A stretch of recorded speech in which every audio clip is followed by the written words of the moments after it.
The reason that we're in a treaty process is it's the only process that's going to allow us to make the changes that need to be made.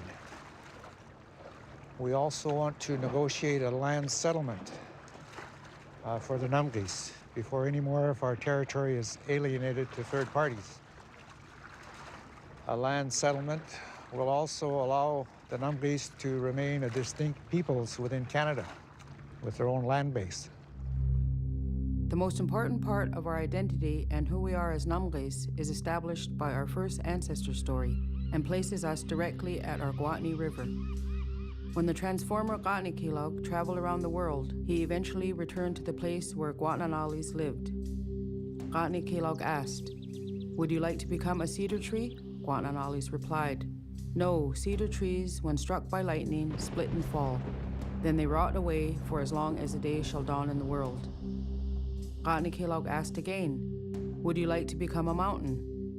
"No," Gwathanalis answered, "for mountains have slides and crumble away for as long as the day shall dawn in the world." The transformer asked a third question, "Would you like to become a large boulder?" "No, do not let me become a boulder, for I may crack in half and crumble away for as long as the day shall dawn in the world." Finally, Gwathnikilog asked, "Would you like to become a river?" "Yes, let me become a river that I may flow for as long as the day shall dawn in the world," Gwathanalis replied. Putting his hand on Gwathanalis' forehead and pushing down prone, Gwathnikilog said, "There, friend, you will be a river, and many kinds of salmon will come to you to provide food for your descendants for as long as the day shall dawn in the world." And so, the man Gwathanalis became the river Gwatney.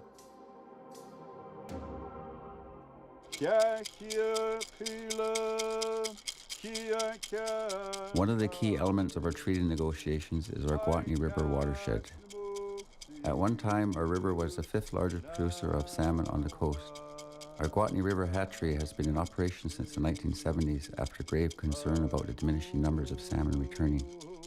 This was a result of clear-cut logging in our valley when the banks of the river became covered with silt and the salmon could not spawn. Today we strive to regain and rebuild these salmon runs once again. I've been working for the hatchery for 30 years now. I love the job. It's a great job. You're in here with the fish out in the wild, and then like now we're starting our fish counts. What we're doing now is we're swimming, trying to figure out how many fish are in our whole system. So we do this all week, every week for the next 2 months. After this, we know how much fish we got. This is so important that it feeds the people. It's the lifeline of our heritage that we need. It's like a bloodline. It's the most important thing. If we don't have it, we're nothing. We will not be able to live on anything else, as fishes are what we live on. We have little or no say in what's happening with all our resources and what we consider our territories. Nothing.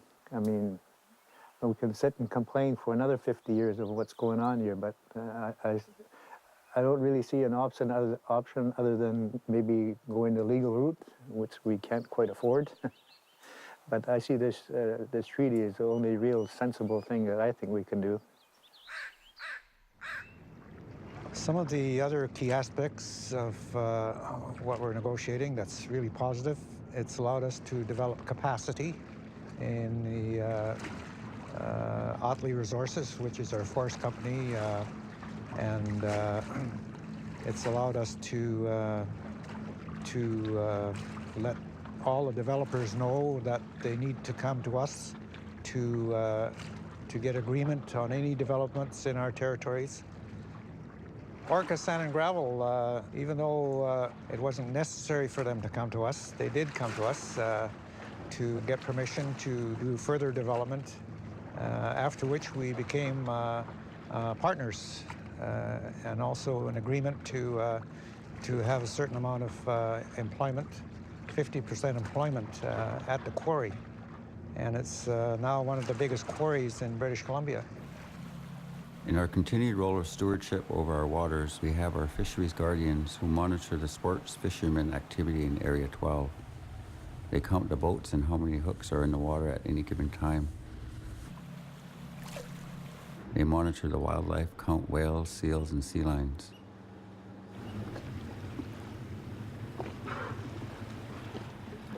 You guys are fishing in the closed area here. There's a triangle boundary to Pierce to Hanson from here. From there to here? Yeah, you got to.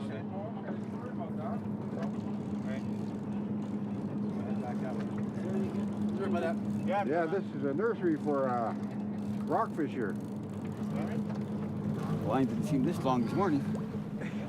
Another important role is to gather traditional foods like crabs, which are counted, weighed, and distributed to the elders in the community.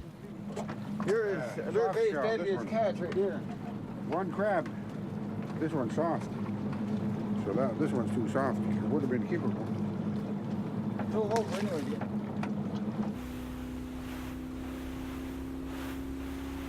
One of our real strengths, of course, is our culture. And I think with that strength, we can really show Canada and the rest of British Columbia that we are distinct peoples and that we need to be recognized as a distinct peoples.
Wallace ik eno ke kwatnalach. My heart feels really good today. It's just awesome to be here. I don't know how to explain it. It's a really spiritual feeling right now. I just can't put into words. But I really feel like I'm home.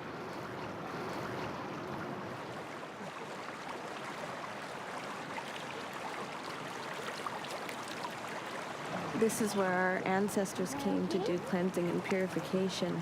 Is that all right? There we go. Oh, please. Oh, please. I know who I am and I know where I come from. And there's this invisible umbilical cord that connects you to your people and your land.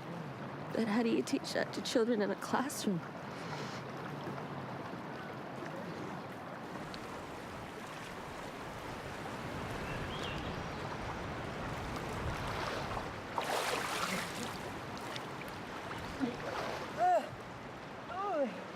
William Dawson, my grandpa Peanuts. Every morning he did this.